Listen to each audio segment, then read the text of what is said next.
नमस्कार दोस्तों, एक बार आपका फिर से स्वागत आपके अपने YouTube चैनल विकास फिजिकल एजुकेशन स्टडी पर। मैं आपका साथी विकास लगातार खेल व शिक्षा की जानकारी के लिए बना हुआ हूँ आपके साथ। तो दोस्तों, अब भाई हरियाणा में तो टीजीटी का एग्ज़ाम हो चुका है, उसका रिज़ल्ट नहीं आया है, उस पर कुछ केस चल रहे हैं। लेकिन अब दिल्ली में जो दोबारा टीजीटी की पीजीटी और एनटीटी की वैकेंसी आ गई हैं, और टीजीटी की वैकेंसी कब आएंगी, कितनी वैकेंसी हैं, कुछ इन्हें आरटीआई द्वारा दीपक मान हैं जो कोई साथी हमारे, इन्होंने आरटीआई द्वारा जवाब मांग रखा है। इसमें दिखाएगा कि भी कौन से सब्जेक्ट की कितनी वैकेंसी हैं। टीजीटी बंगाली की कोई वैकेंसी नहीं है। टीजीटी इंग्लिश मेल फीमेल की 792 वैकेंसी हैं। TGT Hindi male female 185 vacancy. TGT maths male female 1108, सबसे ज़्यादा वैकेंसी वही टीजीटी मैथ्स की आ सकती हैं। और TGT natural science male female 349 vacancy हैं। TGT Punjabi male female 555 vacancy हैं। आगे है भाई टीजीटी संस्कृत की भी 618 वैकेंसी हैं। और TGT social science 308 vacancy. TGT Urdu male female 621 vacancy हैं। तो भाई ये जो हमारी ब्रांच हैं E2, E4, E2, E4, E3, इनमें से E3 से ही रिलेटेड है टीजीटी की, और जो मिसलेनियस की हैं वो E4 से हैं। तो उस ब्रांच ने ही इन वैकेंसियों का ब्यौरा दिया है और आगे इनकी वैकेंसी आने की उम्मीद है। तो दोस्तों, आपको अभी से अपनी तैयारी शुरू कर देनी चाहिए। आपको हिंदी के लिए लूसेंट सामान्य हिंदी, इंग्लिश के लिए ग्रामर की कोई भी इंग्लिश ले सकते हो आप, इंग्लिश ग्रामर कोई भी, जैसे भी पैरामाउंट की है, केडी की, ये भी ले सकते हो। और इसके लिए रीजनिंग के लिए अरिहंत की ले सकते हो आप, रीजनिंग की बुक। जीके के लिए भाई लूसेंट है, स्पीडी हैं, ये भी बुक अच्छी हैं दोनों।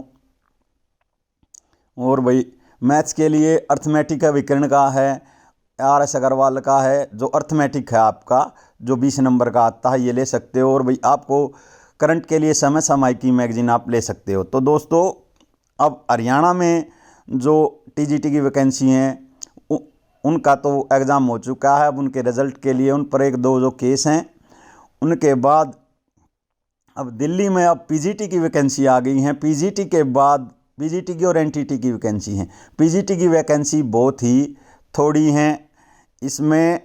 उसके बाद अब टीजीटी की वैकेंसी आने की पूरी उम्मीद है। जल्दी से ही भाई 2-4 महीने के अंदर ही आपका ये नोटिफिकेशन आ सकता है। तो लगातार अपनी तैयारी करते रहिए। आपकी क्या रणनीति होनी चाहिए, आप अभी से तैयारी शुरू करोगे तो लगातार जो तैयारी करता है वही कामयाब होता है। कंपटीशन बहुत ज़्यादा है, कंपटीशन बहुत ज़्यादा है वही, इसलिए जो लगातार तैयारी करता है वही इसमें सफल हो सकेगा। तो अपना एक टारगेट बनाइए कि इतने घंटे में पढ़ना है, और उसको अपने टारगेट के हिसाब से ही लगातार पढ़ते रहिए। जो जिस चीज़ में आपको ज़्यादा दिक्कत है बार बार उसका अभ्यास कीजिए, कि ताकि आपका ऐसा रहना चाहिए भी हम किसी सब्जेक्ट को छोड़ देते हैं ये मान करके भी हमें नहीं आएगा, लेकिन हमें ऐसा नहीं मानना चाहिए। अगर हम थोड़ा सा प्रयास करेंगे तो जो अदर सब्जेक्ट के हैं, साइंस मैथ्स वालों को छोड़कर, उनको मैथ्स में या इंग्लिश में इनमें दिक्कत होती है थोड़ी बहुत, लेकिन थोड़ा थोड़ा आप प्रयास करोगे तो इनमें भी आप जैसे भाई 20 में से 8 से लेकर 14-15 तक भी नंबर ले सकते हो। तो दोस्तों, अभी से तैयारी शुरू कर दीजिए। और टीजीटी मैथ्स की और संस्कृत की बहुत ज़्यादा वैकेंसी हैं, और पंजाबी की भी, और टीजीटी उर्दू की भी।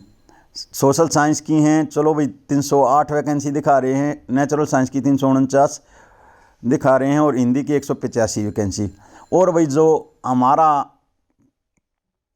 अगला एग्ज़ाम होगा तो इसका पहले, इससे पहले ये जो नोटिफिकेशन आया 9 तारीख से, इसके जो पीजीटी के फॉर्म हैं और एनटीटी के ये भरे जाएंगे, इसके बाद ही नोटिफिकेशन आ जाएगा। और कम से 3-4 महीने में आने की उम्मीद है। और मेरा ये जहाँ तक मानना कि भी 2024 के बाद बहुत ही कम वैकेंसी आएंगी। तो लगातार तैयारी करते रहिए, हमारे साथ बने रहिए। जय हिंद, जय भारत।